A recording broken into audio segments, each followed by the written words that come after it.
I want to let you go. Doors as in guys. I want to let you go and talk about something that I hate more, almost than You're like, I hate yes. everything about you. If there's anything that I loathe more. I love you. That's like the perfect song for what it is. For what we're going to talk about. If there's anything I loathe more in video games, it is the trash heap monster, the abomination what is that from? of electronics. Where he's just like, I loathe you. Isn't Odin? Oh, is that right? I loathe you. I loathe you. I know it's a clip from some movie. I don't know. Give us it into the comments, guys. Tell us what he's talking about. It's the Atari Jaguar, and I want you to tell for the people listening. I want you to tell them what it is that happened over the course of the past month, because it was a barrage. It was like Hurricane Katrina coming through my face. First there was no Jaguar at all.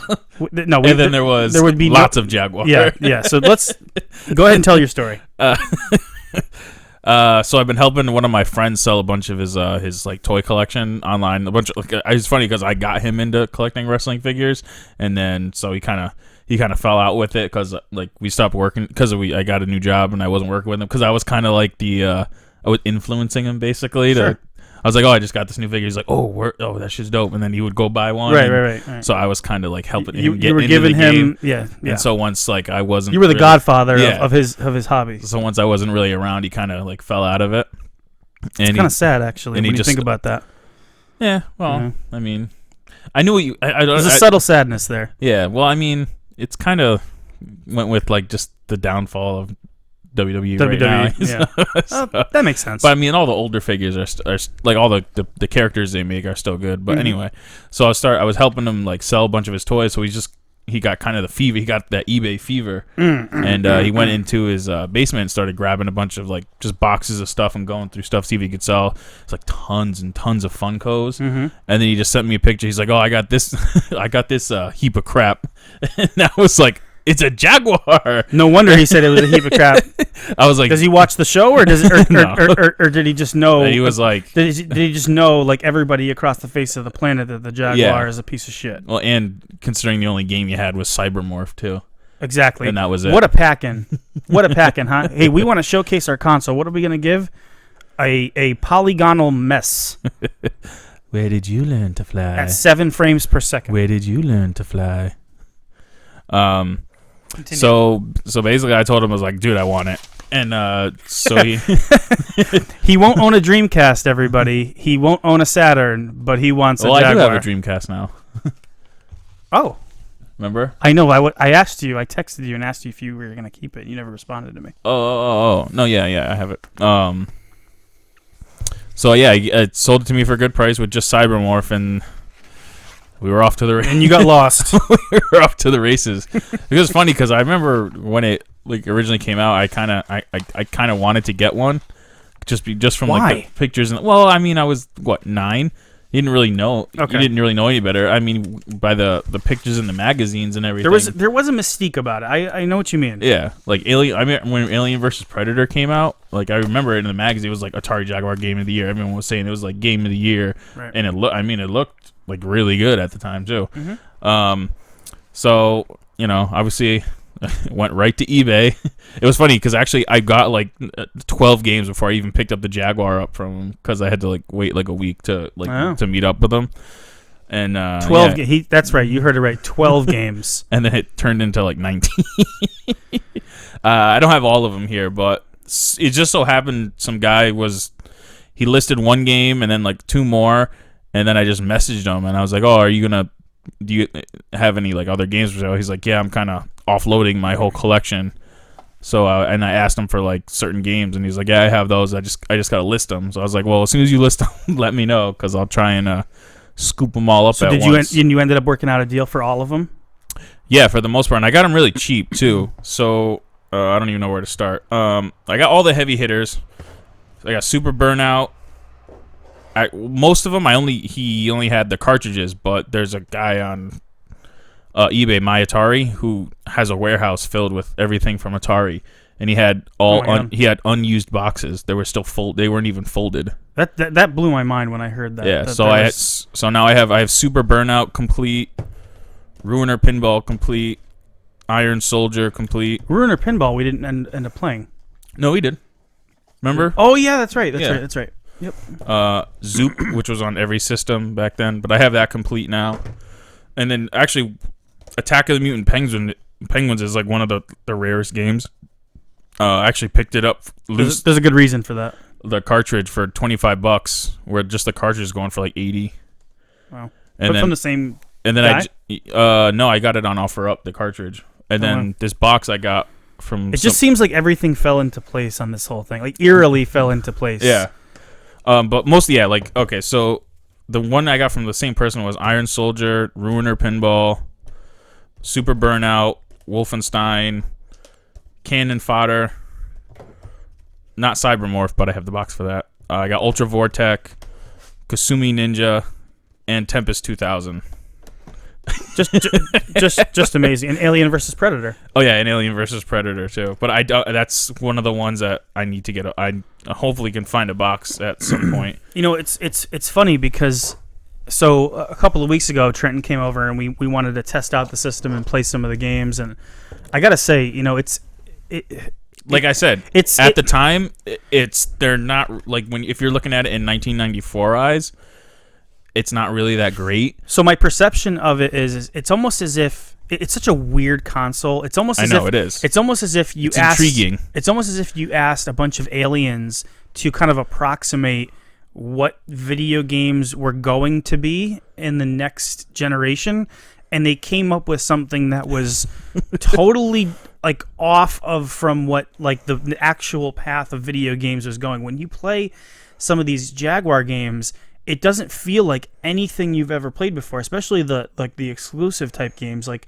Super Burnout. I don't know if that's an exclusive, but that game plays like unlike any game I've ever played before. And the way that the graphics, you don't think it's like the way the graphics are made though, the way that the whole game comes together, just feels like something alien. It doesn't feel like anything like that's made by an actual. It's like production company. What's the one on this Saturn? It's like Hang On and Manx TT. Yeah, I think it's more like Hang On and like Outrun. Like it's kind of got like that Outrun, that fast pace. It's ultra fast paced. I know. Yeah, it takes a little bit of getting used to, but I really like it. And then like Wolfenstein 3D is like perfect. Doom's great. Wolfenstein. So that's I can revise my hate for the Jaguar now that we've actually kind of dug into it a little bit. Yeah, because what it is today is not what it was in 1994. Yeah. So we can look at it through a whole nother lens. I'm not saying that it's good. Yeah. But what I'm saying is that you can appreciate certain aspects of it. In this case, there are certain games that honestly had either their definitive version or maybe like a really, really great version on the Jaguar. I don't give any credit to the Jaguar or not as much credit to the Jaguar because it was on, if it was a great game, it was on everything. So maybe it was on there. It's not that much better. But Wolfenstein 3D is one of them that it could be the definitive edition of that game that's not on PC. Is Wolfenstein 3D. That game is so phenomenal. It's such a great game. And that's the true to life form right there. Is the Wolfenstein 3D on the Jaguar is like the one that's on the PC. The only other one that would kind of compete is the 3DO version, but that is based off of the Macintosh version. So it's a little bit different. The sprite works a little bit different. This is more true to the original. So it's probably the more definitive edition of the home ports is Wolfenstein 3D. I was less impressed with Doom because I was missing the music. I know that you said you don't really miss that. Yeah, I didn't. But for me, there's a mood that's set with Doom, and and I keep going back to it, but it validates the 32X even more for me now. Like X is going to give it to you. Like 32X wins on that one. Give it to you. But I guess it's like a preference because you are taking a hit in terms of like screen size and everything. But it's still functional. It's like it still plays well. I know. And it's based off of the Jaguar version, so it plays almost exactly the same. It's just a little bit smaller, but then you get the music. So that's the one thing that I appreciate with that. Now, that being said, Iron Soldier is a very simple looking game. I know you really like that one. It's just fun. It's just all you're doing is walking around, blasting things and smashing buildings, and it feels like a very early 3D game that they got the feel right. With gaming, sometimes it's down to a feel. A game can be made technically very well, but if it doesn't feel great, if it doesn't feel like you get that feedback that makes you feel like you're actually doing something, you're not going to get that robust experience. But I got that with Iron Soldier. Robust experience. Yeah. Another great one is Cannon Fodder, which is a really, really fun game, and that's another PC conversion that came over. Yeah, no, that one's actually really fun to play. Yeah, so nothing like graphically spectacular. Yeah. And that being said, listen, Doom plays well on the Jaguar. Yeah. It does. It's just that controller is just yucky. I mean, it's just not. I don't know. It's yeah. I mean, because you're so used to just every other controller being somewhat similar. Then there's this big block. It's a saucer. It's a flying saucer. Like I said. But I mean, once you get into the game, I mean, some like the CBA, the ABC buttons are kind of they're not as good as like a Genesis or Super Nintendo the buttons. But I mean, after that, I mean, I know it gets shitted on for its the keypad. But there's actually some cool features when you have the overlay, like for like Doom, you can just click on the button and it goes right to the weapon, or it pulls the map up right away. Mm-hmm. I mean, features like that are kind of cool. I thought that Alien vs. Predator was a fun attempt at a first-person shooter, and there were some really redeeming qualities. I just think that game's sort of fallen off when you look at it through today's lens. Yeah. And you go back, and I know that it was one of those first games that actually did what it was trying to do. But I had a hard time with it in terms of there were areas where you couldn't help but get hurt because you had to step on the acid, and it kind of brought your life down. It's like when you're playing Wolfenstein and Doom, it's just so slow paced, and it's not it's probably akin to like a Robotica on Saturn, where it's just like really slow and plodding and just kind of going room to room, and it doesn't mean that has to be bad, and I actually would I would give it another shot. I would go back in. I definitely want to and maybe get a guide and just try to play through it. Yeah. That sounds like a lot of fun. There's some redeeming qualities to the system. There are some good things, but you really have to kind of do it the way you did, where you just kind of like within a matter of a few weeks, it was like you had everything. I know. And otherwise, it's just if it's not going to work out that way, I think it's. You're better served to take your dollars and spend them in other places. I mean, I would have never gone on eBay and bought a Jaguar. It just kind of literally just like fell into my lap. That being said, the Jaguar itself is extraordinarily clean. Like this is one of the best Jaguars I've ever seen. It looks like almost brand new. Yeah, and I literally think he played it like twice, and then it just was like packed away for 15 years at least. The S video actually looks pretty damn crisp on it. It looks really, really good. And then I also mainly don't doubt S video, man. S video is great. Oh yeah, especially on a CRT. Mm-hmm. And then mainly because of the Jaguar, I actually picked up the Retro Tank, which has composite and S video connection, and that on a HD TV looks really good, especially with the smoothing filter on. And I tried. It actually came. They shipped it with an S video cable for the Super Nintendo and 64, and the 64 games look really good on it too.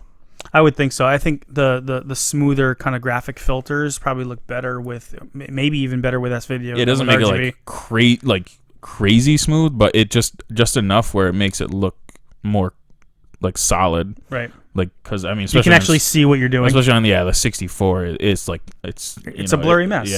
It actually makes the game more enjoyable, and it really works. It works well on the Jaguar too with the S video cable. Yeah, I would definitely recommend it. Mm-hmm.